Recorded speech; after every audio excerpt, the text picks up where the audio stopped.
or how to communicate with engineers.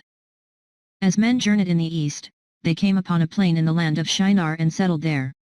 They said to one another, "Come, let us make bricks and bake them hard." They used bricks for stones and bitumen for mortar. "Come," they said, "let us build ourselves a city and a tower with its top in the heavens, and make a name for ourselves, or we shall be dispersed all over the earth." Then the Lord came down to see the city and tower which mortal men had built, and he said, "Here they are, one people with a single language, and now they have started to do this, henceforward nothing they have a mind to do will be beyond their reach. Come, let us go down there and confuse their speech, so that they will not understand what they say to one another." So the Lord dispersed them from there all over the earth, and they left off building the city. That is why it is called Babel, that is, Babylon, because the Lord there made a babel of the language of all the world. Genesis 11.29, New English Bible. A structure has been defined as any assemblage of materials which is intended to sustain loads, and the study of structures is one of the traditional branches of science. If an engineering structure breaks, people are likely to get killed, and so engineers do well to investigate the behavior of structures with circumspection. But, unfortunately, when they come to tell other people about their subject, something goes badly wrong, for they talk in a strange language. And some of us are left with the conviction that the study of structures and the way in which they carry loads is incomprehensible, irrelevant and very boring indeed. Yet structures are involved in our lives in so many ways that we cannot really afford to ignore them. After all, every plant and animal and nearly all of the works of man have to sustain greater or less mechanical forces without breaking. And so practically everything is a structure of one kind or another. When we talk about structures we shall have to ask, not only why buildings and bridges fall down and why machinery and aeroplanes sometimes break, but also how worms came to be the shape they are and why a bat can fly into a rose bush without tearing its wings. How do our tendons work? Why do we get lumbago? How were pterodactyls able to weigh so little? Why do birds have feathers? How do our arteries work? What can we do for crippled children? Why are sailing ships rigged in the way they are? Why did the bow of Odysseus have to be so hard to string? Why did the ancients take the wheels off their chariots at night? How did a Greek catapult work? Why is a reed shaken by the wind and why is the Parthenon so beautiful? Can engineers learn from natural structures? What can doctors and biologists and artists and archaeologists learn from engineers? More of the bits of the jigsaw puzzle are assembled, the general picture becomes clearer. The whole subject is becoming less a study for rather narrow specialists and more one which the ordinary person can find rewarding and relevant to a wide range of general interests. This book is about modern views on the structural element in nature, in technology, and in everyday life. We shall discuss the ways in which the need to be strong and to support various necessary loads has influenced the development of all sorts of creatures and devices including man. Biological structures came into being long before artificial ones.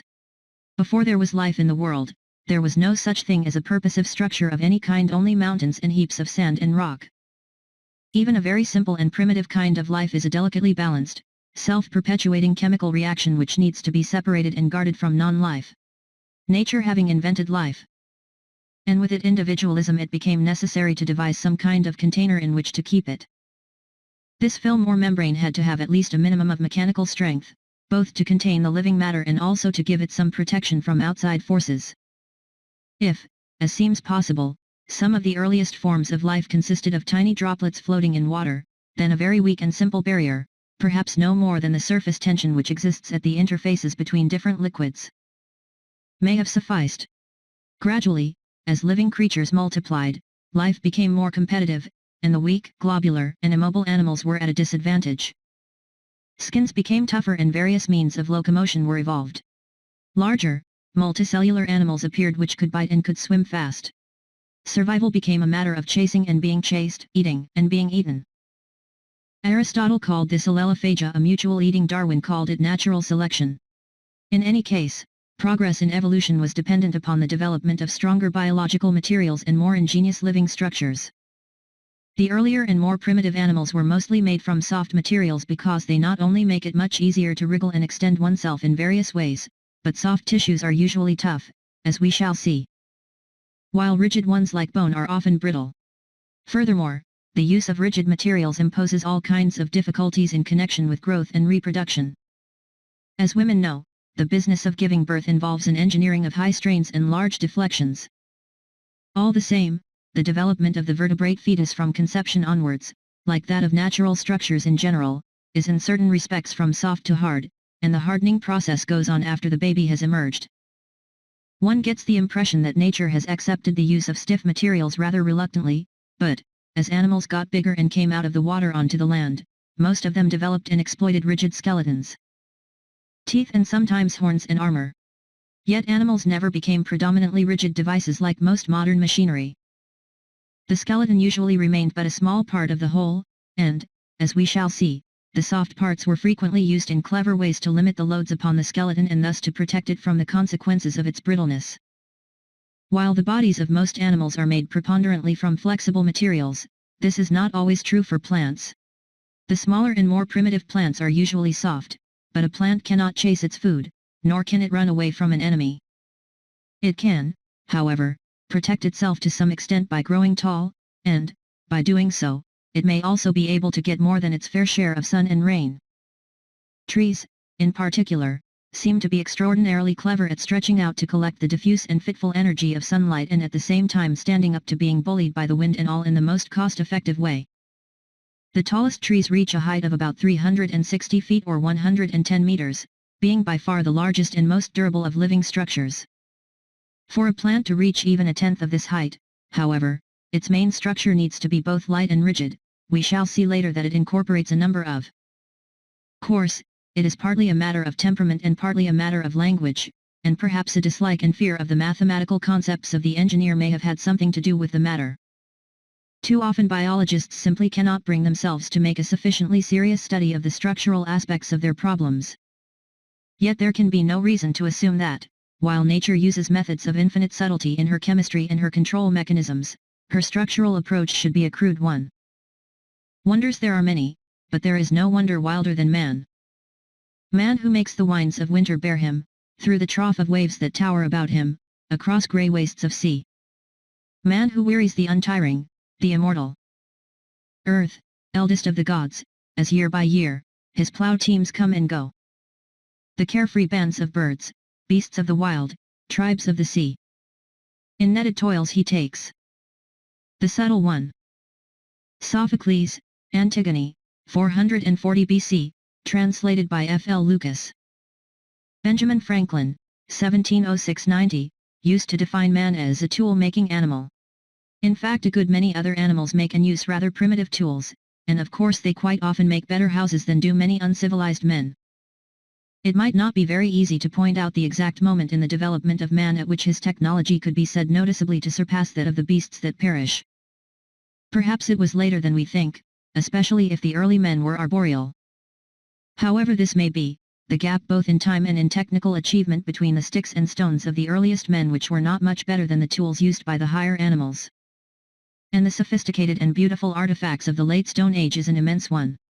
Pre-metallic cultures have survived in remote places until only yesterday, and many of their devices can be seen and admired in museums. To make strong structures without the benefit of metals requires an instinct for the distribution and direction of stresses which is by no means always possessed by modern engineers, for the use of metals, which are so conveniently tough and uniform, has taken some of the intuition and also some of the thinking out of engineering. Since the invention of fiberglass and other artificial composite materials, we have been returning at times to the sort of fibrous non-metallic structures which were developed by the Polynesians and the Eskimos. As a result, we have become more aware of our own inadequacies in visualizing stress systems and, just possibly, more respectful of primitive technologies. As a matter of fact, the introduction of the technological metals to the civilized world probably between 2000 and 1000 BC did not make a very large or immediate difference to most artificial structures, because metals were scarce, expensive, and not very easy to shape. The use of metals for cutting tools and weapons and, to some extent, for armor had its effect, but the majority of load-bearing artifacts continued to be made from masonry and from timber and leather and rope and textiles. Using the old mixed constructions, the millwright and the coach builder, the shipwright and the steel and concrete. The pressures in some of the early engines were not much higher than our blood pressure, but, since materials like leather are incapable of withstanding hot steam, the engineer could not contrive a steam engine out of bladders and membranes and flexible tubes. So he was compelled to evolve from metals, by mechanical means, movements which an animal might have achieved more simply and perhaps with less weight. He had to get his effects by means of wheels, springs, connecting rods, and pistons sliding in cylinders. Although these rather clumsy devices were originally imposed on him by the limitations of his materials, the engineer has come to look on this kind of approach to technology as the only proper and respectable one. Once he has settled in his rut of metal cogwheels and girders, the engineer takes a lot of shifting. Moreover, this attitude to materials and technology has rubbed off on the general public. Not long ago, at a cocktail party, the pretty wife of an American scientist said to me, "So you are really telling me that people used to make airplanes out of wood? Out of lumber / I don't believe you, you're kidding me." To what extent this outlook is objectively justified and how far it is based on prejudice and a morbid passion for being up to date is one of the questions which we shall discuss in this book. We need to take a balanced view. The traditional range of engineering structures made from bricks and stone and concrete and from steel and aluminium have been very successful, and clearly we ought to take them seriously. Both for their own sakes and for what they have to teach us in a broader context. We might remember, however, that the pneumatic tire, for instance, has changed the face of land transport and is probably a more important invention than the internal combustion engine. Yet we do not often teach engineering students about tires, and there has been a distinct tendency in the schools of engineering to sweep the whole business of flexible structures under the carpet. When we come to look at the question in a broad way, we may perhaps find that, for solid quantitative reasons, there is a case for trying to rebuild some part of traditional engineering upon models which may well turn out to be partly biological in inspiration. Whatever view we may take of these matters, we cannot get away from the fact that every branch of technology must be concerned, to a greater or less extent, with questions of strength and deflections. And we may consider ourselves lucky if our mistakes in these directions are merely annoying or expensive and do not kill or injure somebody. Those concerned with electrical affairs might be reminded that a great proportion of the failures in electrical and electronic devices are mechanical in origin. Structures can, and do, break, and this may be important and sometimes dramatic, but, in conventional technology, the rigidity and deflections of a structure before it breaks are likely to be more important in practice. A house, a floor, or a table which wobbled or swayed would not be acceptable, and we should consider that the performance of, say, an optical device such as a microscope or a camera depends not only upon the quality of its lenses but also upon the accuracy and rigidity with which they are positioned. Faults of this kind are far too common. Could I find a place to be alone with heaven, I would speak my heart out, heaven is my need. Every woodland tree is flushing like the dogwood, flashing like the white beam, swaying like the reed. Flushing like the dogwood crimson in October. Streaming like the flag reed southwest blown. Flashing as in gusts the sudden lighted white beam. All seem to know what is for heaven alone. George Meredith, Love in the Valley. Nowadays, whether we like it or not, we are stuck with one form or another of advanced technology and we have got to make it work safely and efficiently. This involves, among other things, the intelligent application of structural theory. However, man does not live by safety and efficiency alone, and we have to face the fact that, visually, the world is becoming an increasingly depressing place. It is not, perhaps, so much the occurrence of what might be described as active ugliness as the prevalence of the dull and the commonplace. Far too seldom is the heart rejoiced or does one feel any better or happier for looking at the works of modern man. Yet most of the artifacts of the 18th century, even quite humble and trivial ones, seem to many of us to be at least pleasing and sometimes incomparably beautiful. To that extent all people in the 18th century lived richer lives than most of us do today. This is reflected in the prices we pay nowadays for period houses and antiques. A society which was more creative and self-confident would not feel quite so strong a nostalgia for its great-grandfathers' buildings and household goods. Although such a book as this is not the place in which to develop elaborate and perhaps controversial theories of applied art, the question cannot be wholly ignored. As we have said, nearly every artifact is in some sense a structure of one kind or another, and, although most artifacts are not primarily concerned with making an emotional or aesthetic effect, it is highly important to realize that there can be no such thing as an emotionally neutral statement. This is true whether the medium be speech or writing or painting or technological design. Whether we mean it or not, every single thing we design and make will have some kind of subjective impact, for good or bad, over and above its overt rational purpose. I think we are up against yet another problem of communication. Most engineers have had no aesthetic training at all, and the tendency in the schools of engineering is to despise such matters as frivolous. In any case, there is little enough time in the crowded syllabuses. Modern architects have made it very clear to me that they cannot spare time from their lordly sociological objectives to consider such minor matters as the strength of their buildings, nor, indeed, can they spare much time for aesthetics, in which their clients are probably not much interested anyway. Again, furniture designers, incredibly, are not taught during their formal training how to calculate the deflection in an or those 18, upon whom the tower in Siloam fell, and slew them. Think you that they were sinners above all men that dwelt in Jerusalem? Luke 13.4. Many people, especially English people, dislike theory, and usually they do not think very much of theoreticians. This seems to apply especially to questions of strength and elasticity. A really surprising number of people who would not venture into the fields of, say, chemistry or medicine feel themselves competent to produce a structure upon which someone's life may depend. If pressed, they might admit that a large bridge or an aeroplane was a little beyond them, but the common structures of life surely present only the most trivial of problems?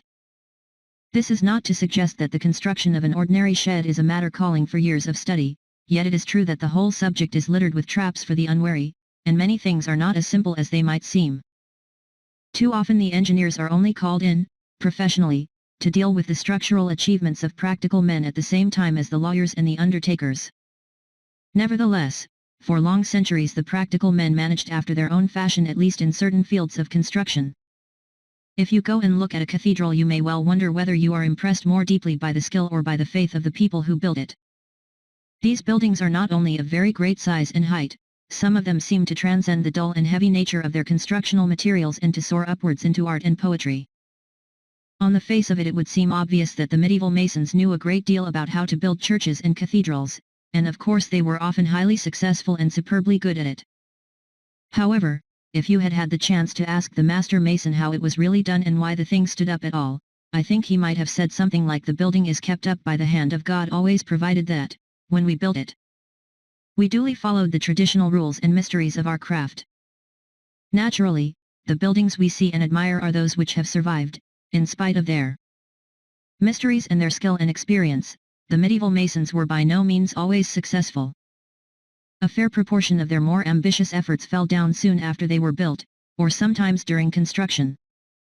However, these catastrophes were just as likely to be regarded as sent from heaven, to punish the unrighteous or to bring sinners to repentance, as to be the consequence of mere technical ignorance. Hence the need for the remark about the Tower of Siloam *. Perhaps because they were too much obsessed by the moral significance of good workmanship, the old builders and carpenters and shipwrights never seemed to nave thought at all, in any scientific sense, about why a structure is able to carry a load. Professor Jacques Heyman has shown conclusively that the cathedral masons, at any rate, did not think or design in the modern way. Although some of the achievements of the medieval craftsmen are impressive, the intellectual basis of their rules and mysteries was not very different from that of a cookery book. What these people did was to make something very much like what had been made before. As we shall see in Chapter 9, masonry is a rather exceptional case, and there are some special devices which were new or radically different were only too likely to end in disaster. Thus, for generation after generation, men turned their heads away from a rational approach to problems of strength. However, if you make a habit of shelving questions which, in your secret heart, you must surely know to be important, the psychological consequences will be unhappy. What happened was just what one would have expected. The whole subject became a breeding ground for cruelty and superstition. When a ship is christened by some noble matron with a bottle of champagne, or when a foundation stone is laid by a fat mayor, these ceremonies are the last vestiges of certain very nasty sacrificial rites. During the course of the Middle Ages the Church managed to suppress most of the sacrifices, but it did not do much to encourage any kind of scientific approach. To escape completely from such attitudes, or to accept that God may work through the agency of the laws of science, requires a complete change of thinking, a mental effort such as we can scarcely comprehend today. It called for a quite exceptional combination of imagination with intellectual discipline at a time when the very vocabulary of science barely existed. As it turned out, the old craftsmen never accepted the challenge, and it is interesting to reflect that the effective beginnings of the serious study of structures may be said to be due to the persecution and obscurantism of the Inquisition. In 1633, Galileo, 1564–1642, fell foul of the Church on account of his revolutionary astronomical discoveries, which were considered to threaten the very basis of religious and civil authority. He was most firmly headed off astronomy and, after his famous recantation *, he was perhaps lucky to be allowed to retire to his villa at Arcetri, near Florence. Living there, virtually under house arrest, he took up the study of the strength of materials as being, I suppose, the safest and least subversive subject he could think of. As it happened, Galileo's own contribution to our knowledge of the strength of materials was only moderately distinguished, though one must bear in mind that he was almost 70 when he began to work on the subject. That he had been through a great deal and that he was still more or less a prisoner. However, he was allowed to correspond with scholars in various parts of Europe, and his great reputation lent prestige and publicity to any subject he took up. Among his many surviving letters there are several about structures, and his correspondence with Mersenne, who worked in France, seems to have been particularly fruitful. Marin Mersenne, 1588. 1648, was a Jesuit priest, but presumably nobody could object to his researches on the strength of metal wires. Edme Mariotta, 1620–84, a much younger man, was also a priest, being prior of Saint Martin-sous-Beaune, near Dijon, in the wine country. He spent most of his life working on the laws of terrestrial mechanics and on the strength of rods in tension and in bending. Under Louis XIV he helped to found the French Academy of Sciences and was in favor with both church and state. None of these people, it will be noted, were professional builders or shipwrights. By Mariott's time the whole subject of the behavior of materials and structures under loads was beginning to be called the science of elasticity for reasons which will become apparent in the next chapter, and we shall use this name repeatedly throughout this book. Since the subject became popular with mathematicians about 150 years ago, I am afraid that a really formidable number of unreadable, incomprehensible books have been written about elasticity. And generations of students have endured agonies of boredom in lectures about materials and structures. In my opinion they matter. The man in the street, or the man in the workshop, thinks he needs virtually no theoretical knowledge. The engineering don is apt to pretend that to get anywhere worthwhile without the higher mathematics is not only impossible but that it would be vaguely immoral if you could. It seems to me that ordinary mortals like you and me can get along surprisingly well with some intermediate and I hope more interesting state of knowledge. All the same, we cannot wholly evade the question of mathematics, which is said to have originated in Babylonia possibly at the time of the Tower of Babel incident. Mathematics is to the scientist and the engineer a tool, to the professional mathematician a religion, but to the ordinary person a stumbling block. Yet all of us are really using mathematics through every moment of our lives. When we play tennis or walk downstairs we are actually solving whole pages of differential equations, quickly, easily and without thinking about it, using the analog computer which we keep in our minds. What we find difficult about mathematics is the formal, symbolic presentation of the subject by pedagogues with a taste for dogma, sadism, and incomprehensible squiggles. For the most part, wherever a mathematical argument is really needed I shall try to use graphs and diagrams of the simplest kind. We shall, however, need some arithmetic and a little very, very elementary algebra, which however rude we may be to the mathematicians is, after all, a simple, powerful and convenient mode of thought. Even if you are born, or think you are born, with an allergy to algebra, please do not be frightened of it. However, if you really must skip it, it will still be possible to follow the arguments in this book in a qualitative way without losing too much of the story. One further point, structures are made from materials and we shall talk about structures and also about materials, but in fact there is no clear-cut dividing line between a material and a structure.